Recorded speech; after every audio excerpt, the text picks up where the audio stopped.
یہ جو ہے نا قلت کلام، قلت منام، قلت طعام، یہ سب ٹرم نکلی اسی لیے ہے اپنے نفس کو کمزور کرنے کی خاطر کہ انسان کم بولتا ہے تو کم گناہ کرتا ہے، تو کم بولے۔ آج کل ہم زیادہ بولنے کے مریض ہیں، اس لیے ہمیں بار بار اعلان کرنا پڑتا ہے بھئی مسجد ہے، اعتکاف ہے، آپ آہستہ بولیں، آہستہ بولیں۔ اس کی وجہ کیا ہوتی ہے کہ ہم نے چپ کے مزے نہیں لیے ہوتے، ہمیں خبر ہی نہیں کہ چپ کے مزے کیا ہوتے ہیں۔ یہ چپ کے مزے ایسی نعمت ہیں کہ جس بندے کو نصیب ہو جائے اس کا بولنے کو دل نہیں چاہتا، وہ خاموش بیٹھا اپنے رب کی یاد میں لگا ہوا ہوتا ہے۔ حضرت خواجہ باقی رحمۃ اللہ علیہ بہت خاموش رہتے تھے۔ ایک بندے نے کہا کہ حضرت آپ کچھ نصیحت کریں، آپ کی نصیحت سے لوگوں کو فائدہ ہوگا۔ تو حضرت نے جواب میں کہا جس نے ہماری خاموشی سے کچھ نہیں پایا وہ ہماری باتوں سے بھی کچھ نہیں پائے گا، جس نے ہماری خاموشی سے کچھ نہیں پایا وہ ہماری باتوں سے بھی کچھ نہیں پائے گا۔ تو خاموش رہنا آسان کام نہیں ہے، بندے کی ایک طبیعت بنی ہوتی ہے بولنے کی، اور ذرا موقع ملتا ہے تو بولنا ہی شروع کر دیتا ہے، رکنا بھی چاہے تو رک نہیں سکتا۔ اور جس کو خاموشی کے مزے اللہ تعالیٰ فرما دیں اس کا دل گھبرا رہا ہوتا ہے کہ کیوں اتنی ٹر ہو رہی ہے۔ جیسے برسات کے موسم میں مینڈک ہوتے ہیں نا تو ٹر ہو رہی ہوتی ہے، ایک آواز آ رہی ہوتی ہے مستقل، اسی طرح بندہ چپ نہیں رہ سکتا، ٹر کرتا رہتا ہے، بولتا رہتا ہے، بولتا رہتا ہے۔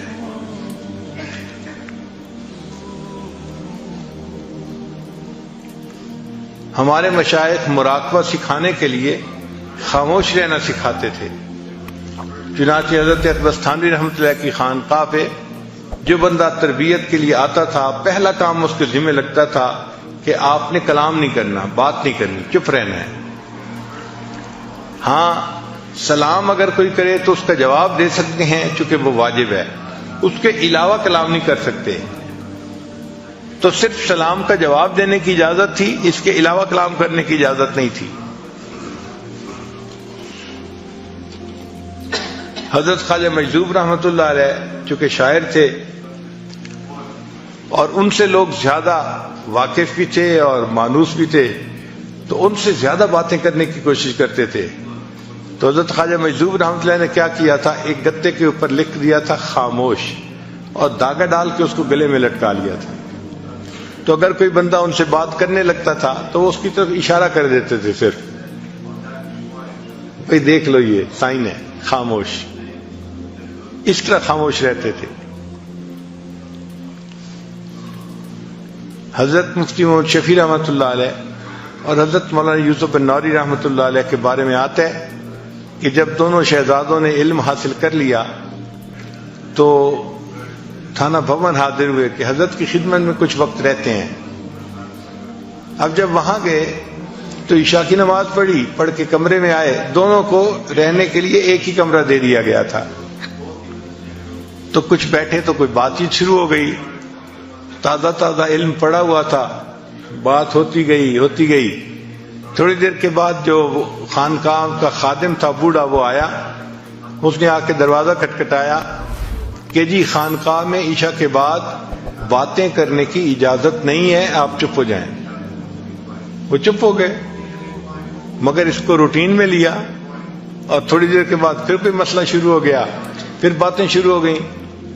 جب پھر باتیں شروع ہونے لگیں تو تھوڑی دیر کے بعد وہ خانقاہ کا خادم آیا اور اس نے آ کے کہا کہ جی مجھے حضرت کی طرف سے یہ حکم ہے کہ جو ایک دفعہ منع کرنے پہ نہ رکے اور پھر باتیں کرتے رہے، اس کی سامان کی گٹھڑی اس کے سر کے اوپر رکھو اور اس کو خانقاہ سے دھکا دو، جاؤ۔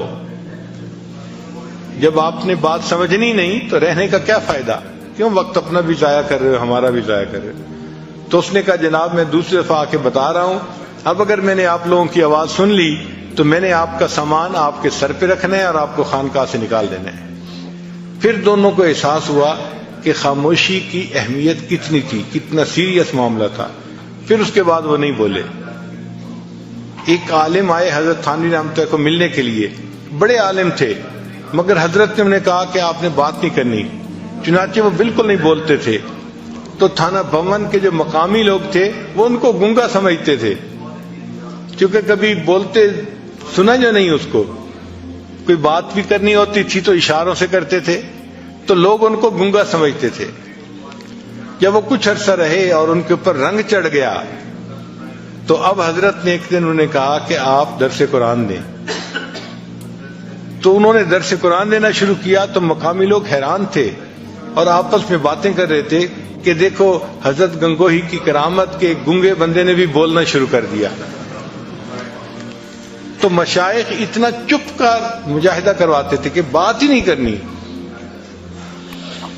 اور واقعی چپ کے اپنے مزے ہیں، ہم اس سے واقف نہیں ابھی، اگر واقف ہو جائیں تو بات کرنا ہمیں مشکل نظر آئے، دل نہ چاہے بات کرنے کو۔ گنہگاری میں کب تک عمر کاٹوں،